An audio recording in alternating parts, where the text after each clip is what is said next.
We finally have pricing on the 2022 Tundra, and guess what? It's more expensive than the last one.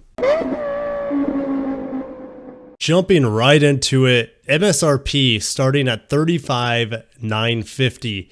That is going to be for a base model. Well, go figure, right? It's of course it would be base because that's the base price. Anyways, SR double cab, 6.5 foot bed, $35,950. Now you also have to keep in mind the SR builds or trim line is a little bit nerfed. They don't have the full power compared to the rest of the models, let alone the iForce Max, which by the way, we don't have iForce Max pricing today. So sorry to burst your bubble, guys, but yes, stay tuned for springtime because that's when the iForce Max and effectively the TRD Pro will be on sale as well. But anyways, the iForce on the SR only produces 348 horsepower and 405 pound-feet of torque.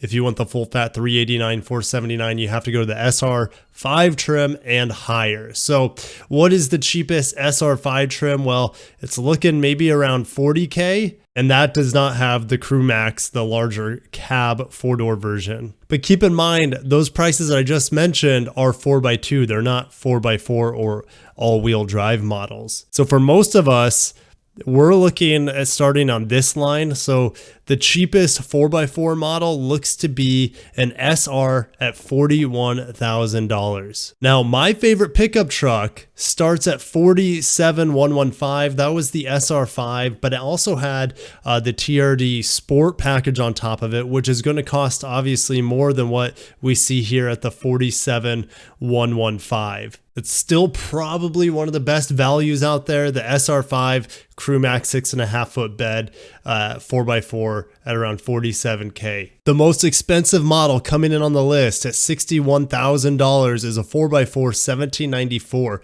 which is interesting because I always thought like the Platinum and the 1794 were like equal in terms of features and amenities and things like that. Well, they might be, but Toyota will charge you about $700 more compared to a Platinum for the 1794 Cowboy Ultimate Rancher trim. But I'm not going to go over each trim level and its effective pricing.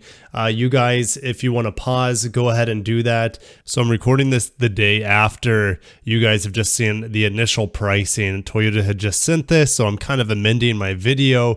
Make sure to stay tuned after we go over this individual option pricing because there's some Toyota rumors that I want to go over and just have some fun with you guys with.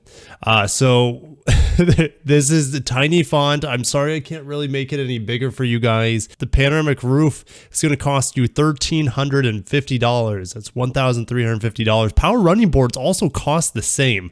So that's something I would not be eager to spend $1,300 on. Heated steering wheel is only $150, and it looks like it's standard on the Platinum trims.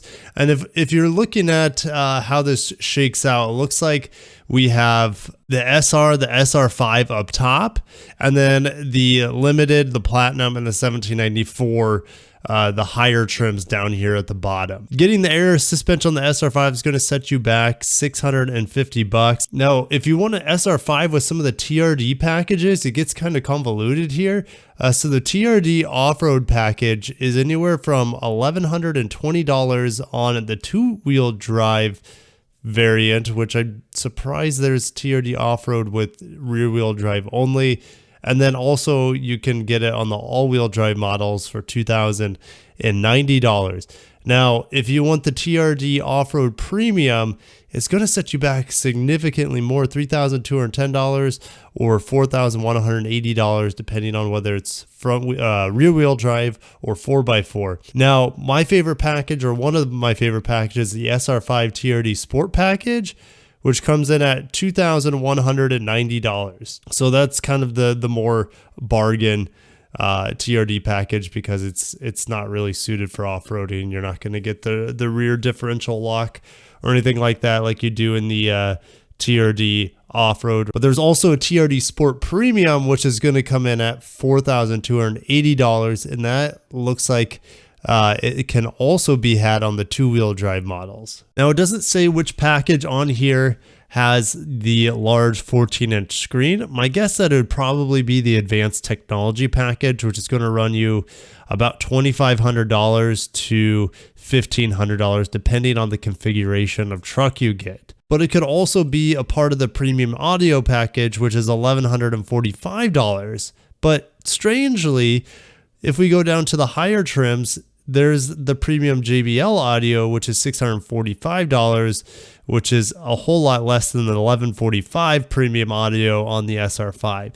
So yeah, you're probably going to need like a dealer to help sift through all these individual options for you, because just looking at 3 different blind spot monitors is a little, 4 different blind spot monitors, I should say, is a little bit overwhelming. And it doesn't look like you'll be able to get the panoramic roof on the SR5, which is interesting because a lot of the pre-production models that were SR5 had the panel roof, but I understand that they're pre-production and they don't have, you know, finalized option sets or configurations to them, so I get that. Interestingly, the heated steering wheel on the SR5 is going to set you back $320, where if you want it on the Limited, it's less than half the price at $150. And looking at the TRD off-road packages on the higher trim, it doesn't look like it'll be available on the Platinum, which is probably not going to surprise a whole lot of you guys, because the Platinum is really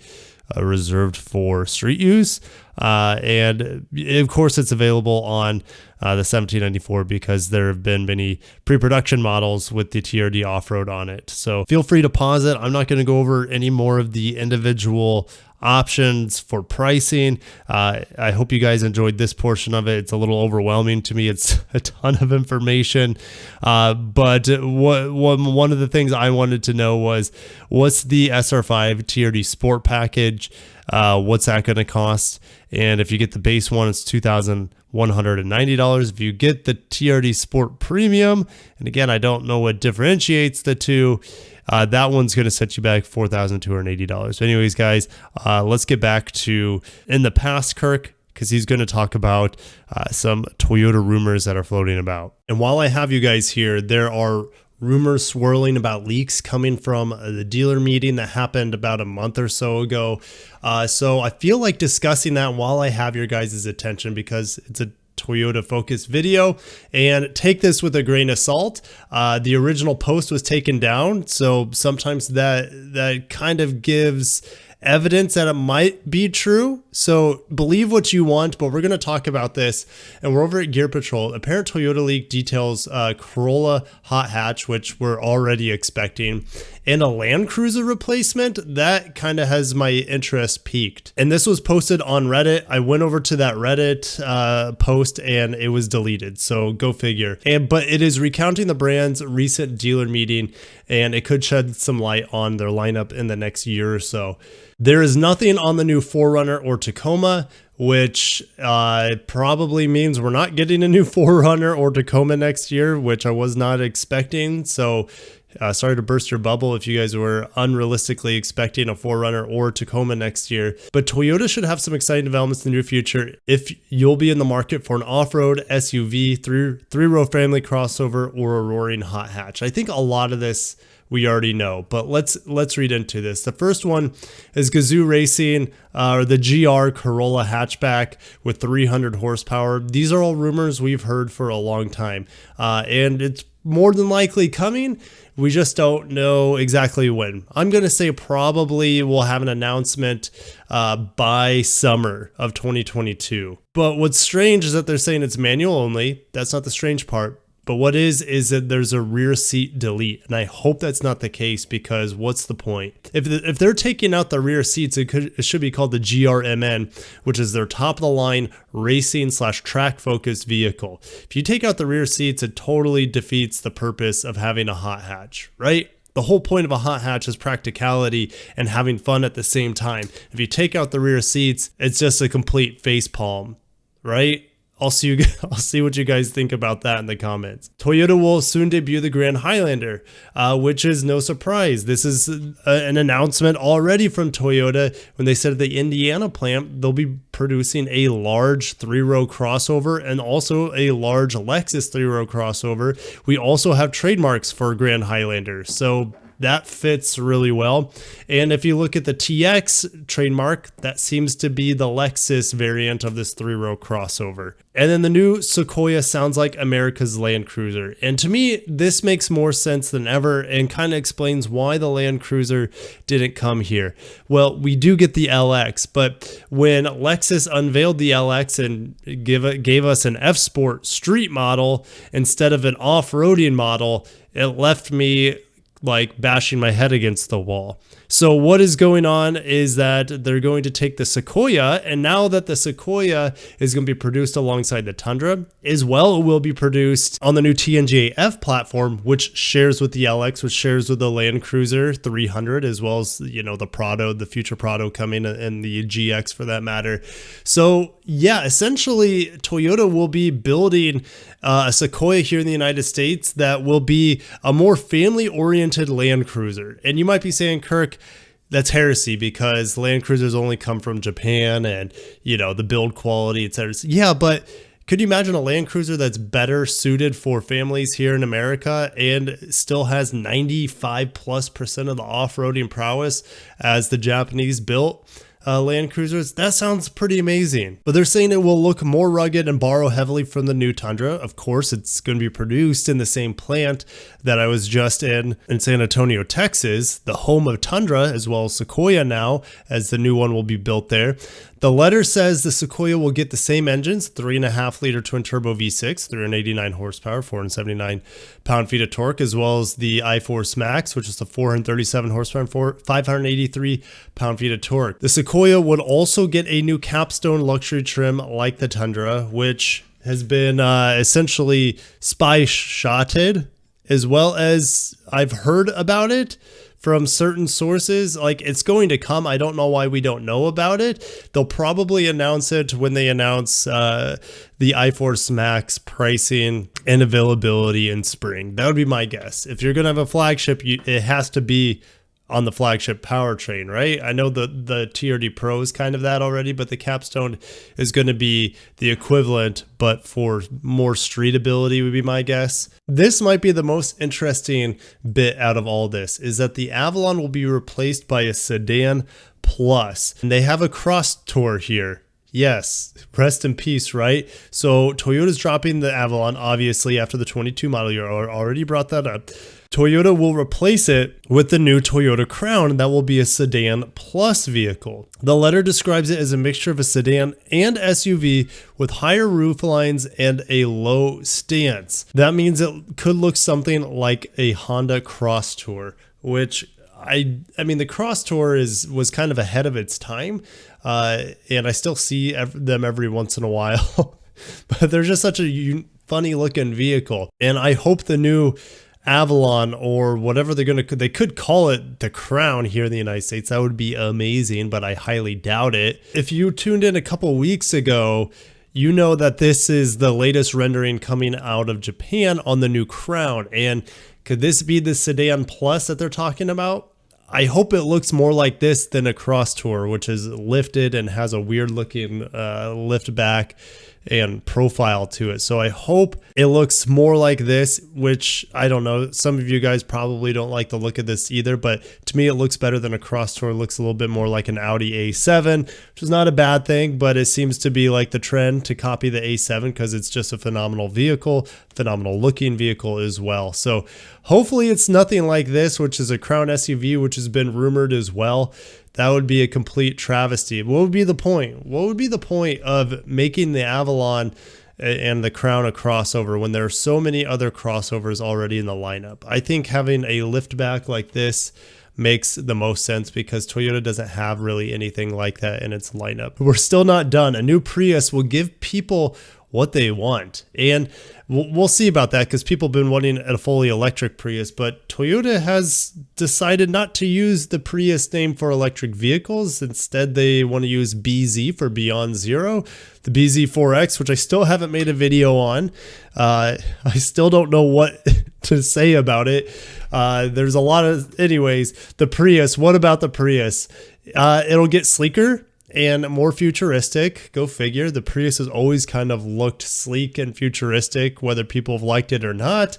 And it will deliver more horsepower, thank God, and more torque while still offering a little over 50 miles per gallon. So I think how it does this is that it used the bipolar batteries that was just used in the new Aqua, which is the Prius C that we don't get here anymore. And that should double the output of the battery for the electric motors. So that makes the most sense to me. They don't really need to reinvent the wheel here, but it'll be interesting to see if they use their all new bipolar nickel metal hydride battery, which in theory rivals lithium ion in terms of power output.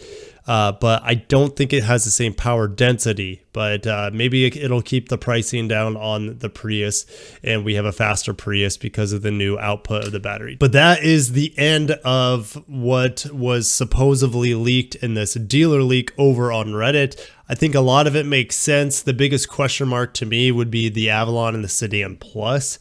Hopefully it's not a cross tour, which some of you would be okay with, and it's a unique vehicle, but yeah, I would much rather have the lift back A7 sort of styling. And another exciting piece here is the Land Cruiser for America is essentially going to be the Sequoia because it's going to have the same engines, it'll be built on the same platform, and it might be just a little bit bigger for the American tastes here. So that it's pretty cool, pretty exciting, and it makes a lot of sense now that the Land Cruiser is canceled to make the Sequoia as much like it as possible, but built here in America to keep costs down in theory. Grand Highlander will come out maybe late 2022, but probably 2023 is my guess.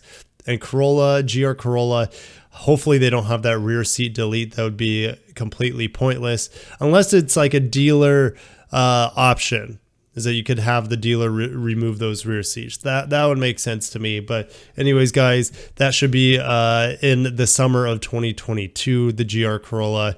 But I'm going to end it there. Pricing on the Tundra is a little bit more expensive, but it's a lot more truck than the outgoing model. Some people will debate that, but trust me, it's better. It's more fuel efficient. It has more features, more options on it. And yes. What do you think? Are you buying the new Tundra? I'll see you guys down below. Thank you so much for watching. If you enjoyed today's video, smash the like button, subscribe for more Toyota, Lexus news. Catch you in the next one. Peace out.